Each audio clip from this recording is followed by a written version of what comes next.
बताने की कोशिश की जा रही है कि भाई बीजेपी एक ऐसी पार्टी है जो सबका साथ सबका विकास लेकर चलती है। और यही वजह है कि भूमिहार जिनकी नाराजगी बीजेपी को लेकर के हुआ करता है। और आप देखे होंगे कि कुछ दिन पहले कुछ भूमिहार नेता जो है वो आरजेडी में शामिल हुए। सवर्णों पर किस तरीके से बीजेपी दांव लगा रही है, उसका एक नायाब उदाहरण है विजय सिन्हा के यहाँ जाना, प्रधानमंत्री का उनसे मिलना, उनसे बात करना। और बिहार सहित जो बिहार और उत्तर प्रदेश की जो सीमा जो टच करती है, बिहार और उत्तर प्रदेश की सीमा ये भूमिहारों का एक इलाका माना जाता है, खास करके मगध प्रमंडल में तो बहुत ज्यादा है। बाइस्कोप देख रहे हैं। देखिए, बिहार में चुनाव है और इस चुनाव के मद्देनजर जो है तमाम तरह की सियासी चर्चा भी जोरों शोरों से है। देखिए, कुछ दिन पहले पीएम मोदी बिहार आए थे और बिहार में जो है कई तरह के सौगात बिहार को दिए थे। लेकिन जिस बात की हम चर्चा करने वाले हैं, जो सियासी गलियारों में चर्चा देखी जा रही है या फिर सुनी जा रही है, जिसकी हम चर्चा करने वाले हैं, पीएम मोदी विजय सिन्हा के यहाँ गए थे और विजय सिन्हा के यहाँ जाने के बाद चर्चाएं तेज हो गई।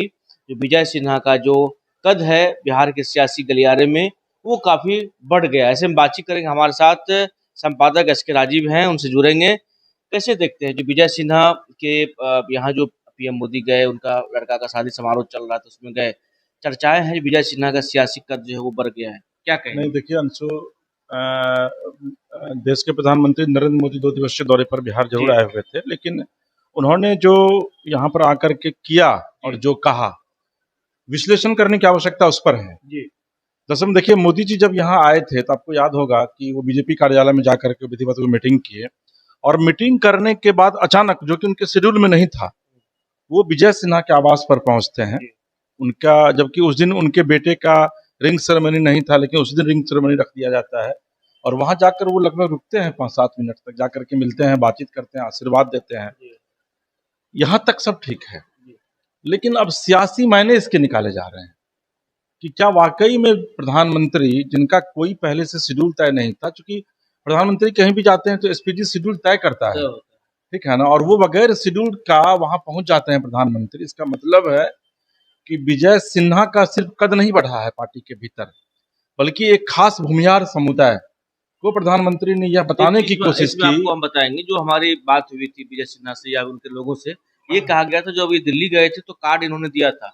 ये नहीं कहा गया था जो हम आएंगे, ये कहा गया था अगर बिहार दौरा उस समय होता है तो समय नहीं मिलेगा तो हम आएंगे। ऐसे विजय सिन्हा को अलर्ट रहने के लिए कहा गया था। मैं वही बता रहा हूँ आपको कि देखिए, ऐसे में ये जो बड़ी बात सबसे महत्वपूर्ण है वह यह है कि विजय सिन्हा तो एक बहाना है मिलने का, क्योंकि बिहार चुनाव भी मूड में आ चुका है और बिहार में सवर्णों पर किस तरीके से बीजेपी दांव लगा रही है, उसका एक नायाब उदाहरण है विजय सिन्हा के यहाँ जाना, प्रधानमंत्री का उनसे मिलना, उनसे बात करना। और बिहार सहित जो बिहार और उत्तर प्रदेश की जो सीमा जो टच करती है, बिहार और उत्तर प्रदेश की सीमा ये भूमिहारों का एक इलाका माना जाता है, खास करके मगध प्रमंडल में तो बहुत ज्यादा है। तो प्रधानमंत्री यह बताने की कोशिश की है कि भाई देखो, भूमिहार हमारे लिए अछूत नहीं है। आप अगर आरजेडी की तरफ जा रहे हैं जहां आपका कोई सियासी भविष्य नहीं है, आप अगर कांग्रेस की तरफ जा रहे हैं वहां भी आपका कोई सियासी भविष्य नहीं है, लेकिन बीजेपी में इसलिए आपका भविष्य है क्योंकि यहाँ पर हमने न सिर्फ आपको विजय सिन्हा जैसे, जो कि विजय सिन्हा एक प्रवक्ता हुआ करते थे, आपको याद होगा, उनको मैंने डिप्टी सीएम बनाया। उनके बेटे के रिंग सेरेमनी में मैं अगर पटना जाता हूं तो बगैर मेरा कोई कार्यक्रम के वहां पहुंचता हूं। सीधा मकसद है एक खास वोट बैंक को टारगेट करना, और मुझे लगता है कि इसमें मोदी जी सफल भी हुए हैं, क्योंकि उसके ठीक बाद अब देखे होंगे कि सवर्ण आयोग का गठन होता है और उसमें महाचंद्र सिंह भी भूमिहार हैं जाति से, उनको सवर्ण आयोग का अध्यक्ष बनाया जाता है। तो यह बताने की कोशिश की जा रही है, जीवेश मिश्रा बीजेपी में भूमिहार कोटे से मंत्री हैं, तो यह बताने की कोशिश की जा रही है कि भाई बीजेपी एक ऐसी पार्टी है जो सबका साथ सबका विकास लेकर चलती है। और यही वजह है कि भूमिहार जिनकी नाराजगी बीजेपी को लेकर के हुआ करता है। और आप देखे होंगे कि कुछ दिन पहले कुछ भूमिहार नेता जो है वो आरजेडी में शामिल हुए थे। तो यह बताने के लिए उनको कि भाई आपके लिए सबसे अच्छा अगर कोई भी पॉलिटिकल प्लेटफॉर्म है तो वो सिर्फ और सिर्फ बीजेपी हो सकता है।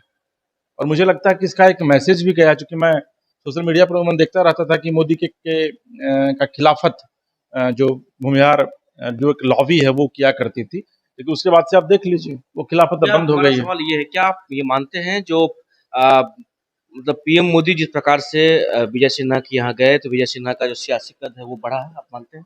बढ़ा नहीं है, बहुत बढ़ गया है अंशु। विजय सिन्हा, चूंकि आप देखे होंगे कभी जो अ, मंत्रिमंडल का जो बंटवारा हुआ था जनवरी में, उसमें विजय सिन्हा से कई पोर्टफोलियो वापस ले लिए गए थे और यह कहा जा रहा था कि विजय सिन्हा सिर्फ एक नाम मात्र के लिए ही रह गए हैं मंत्री के पद पर। लेकिन अब एक बार फिर से विजय सिन्हा का कद न सिर्फ पार्टी में बढ़ा है बल्कि समाज में भी बढ़ा है। जो भूमिहार समाज है उसमें भी उनकी प्रासंगिकता बढ़ी है। आप लखीसराय चले जाइए, लखीसराय से वो विधायक बने हैं, वहां पर भी उनको लेकर के नाराजगी है वहां की जनता में, क्योंकि मैं गया हुआ था। लेकिन प्रधानमंत्री के इस दौरे के बाद निश्चित तौर पर न सिर्फ विजय सिन्हा का कद बढ़ा है बल्कि जो भूमिहार बीजेपी से किनारा कर रहे थे वो भी अब बीजेपी में, देखिएगा आपके धीरे धीरे फिर से वो बीजेपी में आ जाएंगे। जब वोटिंग का वक्त आएगा तो उसमें वो वोट भी करेंगे। और एक चीज आपको और याद रखना होगा अंशु, कि जो मगध का जो ये पूरा इलाका है, लोकसभा में एक भी सीट नहीं दिया बीजेपी को, एनडीए को एक भी सीट नहीं दिया। विधानसभा के चुनाव में आप 2020 में देख लीजिए, इस तरफ एनडीए को सबसे कम सीट मिली है। तो ये प्रधानमंत्री का मिलना, महाचंद्र सिंह को सवर्ण आयोग का अध्यक्ष बनाना, यह एक मैसेज देने की कोशिश कर रहा है भूमिहार समाज में कि भाई तुम्हारे एकमात्र हितैषी अगर कोई है तो वह सिर्फ बीजेपी है। इसलिए आप लोग बीजेपी के साथ रहिए, बीजेपी को वोट दीजिए और देखिएगा इसका चुनाव में भी इसका आपको रिजल्ट आने वाले दिनों में देखने को मिलेगा। चलिए, तो इसका रिजल्ट जो है चुनाव में भी दिखेगा। तो तमाम बातचीत कर रहे थे हमारे साथ बिहार संपादक एचके राजीव थे, जिनसे हम जुड़े थे, जिनसे तमाम चीजों को लेकर के बातचीत कर रहे थे। गोल जहां 27 वर्षों के सफर में 17,000 से भी अधिक छात्रों ने डॉक्टर एवं इंजीनियर बनकर भरे सफलता की ऊंची उड़ान, जहां साधारण छात्र भी असाधारण सफलता प्राप्त कर बना रहे इतिहास। दूरदर्शी शिक्षाविद श्री विपिन सिंह के मार्गदर्शन में मेडिकल एवं इंजीनियरिंग के लाखों छात्रों के लिए आशा की किरण के रूप में गोल्ड रिजल्ट फैक्ट्री